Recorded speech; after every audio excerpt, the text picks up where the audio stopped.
Do angels have a body? Well, the Catholic faith responds, they are purely spiritual creatures. They have no body, and therefore, to try to understand what could be a pure spirit, which has no body, and which is not the all-powerful as God, who, himself, is a nature obviously quite different, God, in him there is no difference between his intelligence and his being, he is immortal, immutable. Angels are creatures that appear at a certain moment but have no body. So no body, it means first of all questions, which we hear about, the sexes, the sex of the angels, have no meaning, except maybe metaphorically, in the sense that maybe some angels have qualities that are usually attributed to men who would be more efficiency, and other qualities that are usually attributed to women, at least in ancient traditions, including more humility, gentleness, patience. But all this is metaphorical. So angels, having no biology, they cannot reproduce. And the consequence, too, is that they are not in time like us, a time measured in seconds. It cannot exist for them. They are of a different order. So that, as they are pure spirits, their inner time, says St. Thomas Aquinas, is called the men the evum, it is something other than the psychological duration. For example, as someone said, if one is in the arms of his beloved, 1 hour seems a minute. And if we sit on a hot plate, 1 minute seems an hour. That they do not have. They are pure spirits. And so they do not have this psychology that is related to the brain, which is common with animals. Their time is the evum. It means they think of one thing. They think of his cause. They think about its effect. It is a time that measures the succession of thoughts, and therefore in reality. If the Big Bang appears, then, about 14.6 and a few billion years ago, and that, in the first second in earthly time, infinitely precise infinitesimal constants are set up, and if the angels had it may be for them the time for a real job that lasts for years because they manage, thought by thought. It's another world. Second, they are not in the place either. An angel cannot have a place, since he does not have a body, and so we will say that an angel is in a place when he acts on a place, but it is a way of speaking. For example, if an angel lifted this remote control, we could say that the angel is in this remote control. But, in fact, in reality, it is rather its effective action that acts on this remote control. And the angel is not localized, so it's still metaphorical. On the other hand, what is much more difficult to understand is the following question. Can the angel see, can hear? Does he have an imagination and a memory of sensitive memories, like images, as we have ourselves? The answer is no, he cannot. He does not have those faculties. It is something else. It means that, to replace our senses, who see things from the outside, his intelligence is able to penetrate the senses of things to understand the atomic structure, mathematical order, for example, of life, but also of atoms. It's a different look on the world.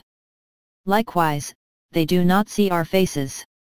They do not know our perfumes, but they see the structure of our being, and they guess, from our psychology, that they understand our deep thoughts, or at least partly. Something else, even more special, can an angel, when he loves, feel emotions, as seen in a film, like Josephine Guardian Angel? The answer is no. Sensitive emotions, common with animals, are related to the brain. And so, when an angel loves, one must come to understand that his love is purely spiritual. What is spiritual love? Well, if we seek in us the spiritual love, it is when we want with our intelligence, so our will follows our intelligence, when we want somebody good. Well, an angel does it without feelings. He does it with a precise analysis.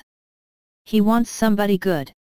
For example, our angels love us, our guardian angels, because they want to take us to eternal life, to heaven.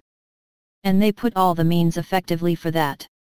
It is therefore an effective, faithful love, which is not subject to the variations of moods, but which seems non-human.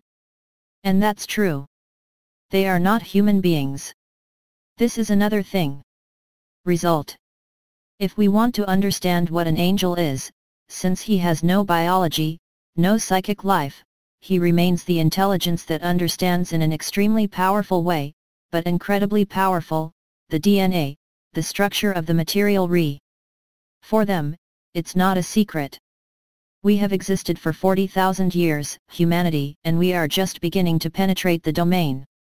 And secondly, a will capable of loving one's good will, effectively, and a will capable of acting for that good, effectively. This will, which therefore has two activities to love, therefore to seek a purpose and to apply the means to this end, constitutes their second vital faculty. A third vital faculty is their power over matter. Why is it given to them?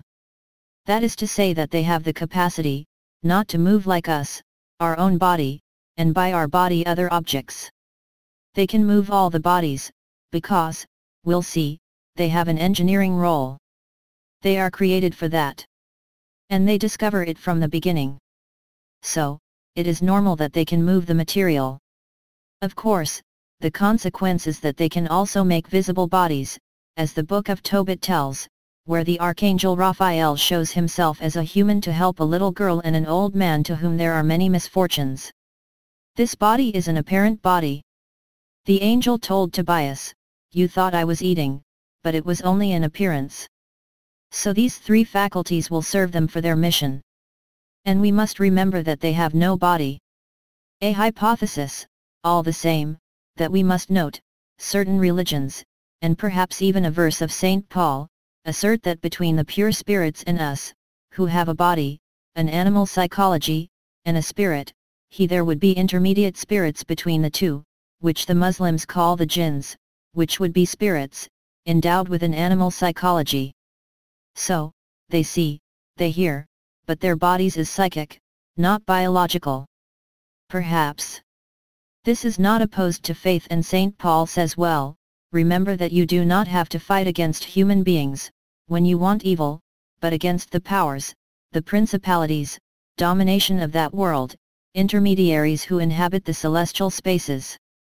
So, perhaps, in the angelic hierarchies, there exists this creature, which is not given to the understanding of the Jews and the Christians, but perhaps of the Muslims.